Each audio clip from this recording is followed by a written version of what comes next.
இன்றைக்கி லஞ்சுக்கு பார்த்திங்கன்னா வந்து எல்லா காயும் போட்டு வந்து சாம்பார் தான் ரெடி பண்ணிகிட்ருந்தேன். அடிக்கிற வெயிலுக்கு ஒரு நேரம் கிச்சனில் நிற்கிறதே ரொம்ப பெரிய டாஸ்க்காக இருக்குது. ஒரு டைம் நம்ம கிச்சனுக்குள்ளே போயிட்டோம்னா அதில் எல்லா வேலையும் நம்ம பண்ணி முடிச்சுட்டு வெளியே வந்துடணும்.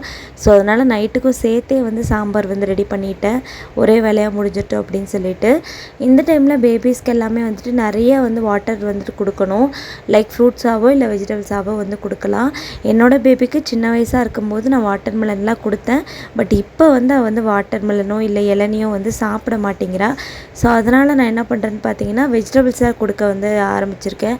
புடலங்காய், பீக்கங்காய் அண்ட் வந்துட்டு சொரக்காய் அண்ட் இது கூடவே வந்துட்டு பூசணிக்காய், இதிலெல்லாம் நிறைய வாட்டர் கண்டென்ட் இருக்குது. ஸோ அதெல்லாம் சாம்பார்லேயோ இல்லை வந்துட்டு கூட்டாவோ ரெடி பண்ணி கொடுத்தோம்னா அவங்களுக்கு நம்ம ஊட்டி விடும்போது வெஜிடபிள் உள்ளே வச்சு ஊட்டி விட்டுடலாம்.